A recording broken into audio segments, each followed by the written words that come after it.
Your child mumbles underneath their breath, "Hate my cheeks." They side-eye themselves in the mirror every time they pass. Or they come home and say, "I want a flatter belly." What do you do? Welcome to Family in Focus.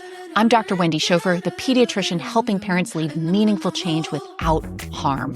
Here we focus on the connection and practical shifts that help families thrive at every size. Let's get started. Today, we're going to address all the questions that come up when your child doesn't like their body. What do you do? What do you say? How do you help without creating harm?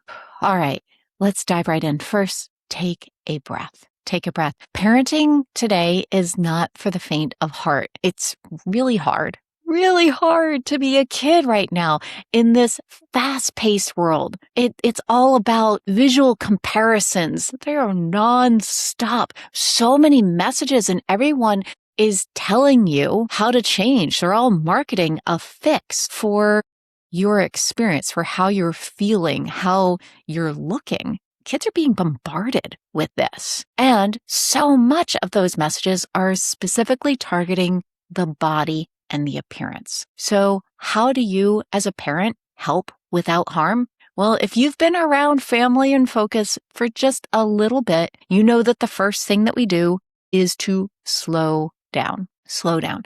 You see, our culture wants it demands that we take quick action, that we do these responsive things. It's kind of like this push-go type of thing. And it's actually kind of reinforcing or relying on the patterns that we know all too well. But those patterns often sound like diet culture. So maybe you found yourself thinking, my child is now concerned about how they appear. They're concerned about their body. Maybe this is how we open a conversation about their eating habits or about their weight, because maybe you're side-eyeing.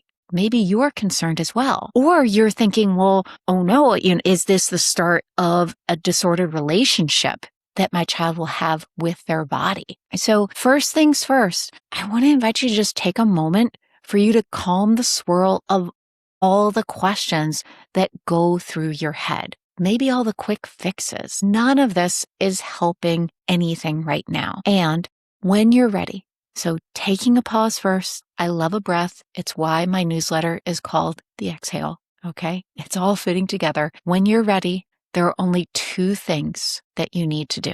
Two things. One, get curious, and two, just receive. So one, get curious. What is your child thinking, seeing, hearing, feeling? Well, that may sound like a whole lot of, questions. It actually comes down to just one thing, just looking for clues, getting curious. What is my child experiencing? And I first challenge you to just take a guess. Take a guess. Don't ask them, what are you experiencing? What are you thinking? What do you feel? Oh my God, this is not an inquisition. Take a guess. But the thing is that your child may have already given you some clues. They may have already been side-eyeing themselves. They may have already said to you, I don't like my body. Just say 3 simple words. Tell me more. Tell me more. Those words are powerful because they're not about creating an inquisition and you have to, why, what's going on? All these different questioning words. It's just saying, hey, tell me more. Tell me what's going on. And then the second part, after you've gotten curious, is to just receive. Receive the clues that are right there in front of you, whether it's what you notice or perhaps what they're telling you. Just receive. Notably, okay, do not fix, okay? When they say that they are the biggest kid in their class, tell me more. When they say that they don't like their thighs, tell me more. Or simply, just listen. Just listen. How often we talk about being present as a parent, but that isn't just for the good times. Presence isn't this big kumbaya, let's just all hang out together.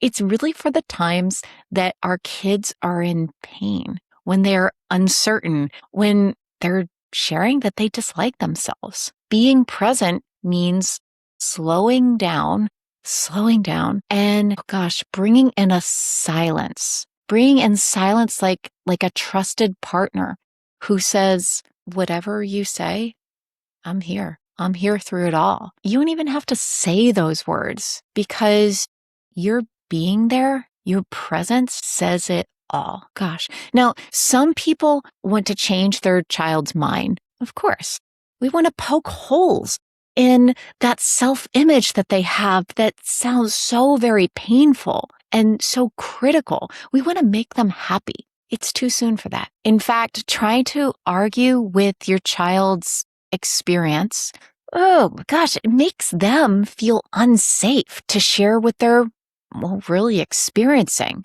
That doesn't help them or you build connection. Connection. Yeah, that's everything. It sounds like a vague concept. Honestly, it's just because we haven't practiced making it tangible. And it's exactly what we need so much of right now. It starts with receiving whatever it is that your child is experiencing, whatever it is that they have to share, whether it's verbal or not. And I know you want more. Listen, we're going to keep exploring this within the podcast. Absolutely. And if you feel like you need more support now, that is why Family in Focus exists.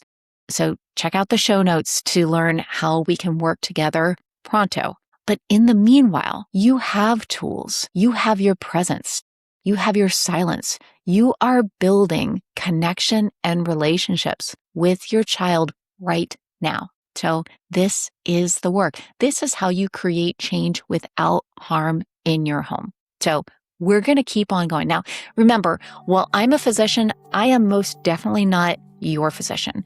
Family in Focus is for educational purposes and social emotional skill building for family members of all ages and sizes. Keep your doc and tell them about Family in Focus while you're at it. And then take what fits, leave what doesn't. And remember, you're leading change without harm in your home. Right here, right now, you are in the right place. I'm so glad to be here with you.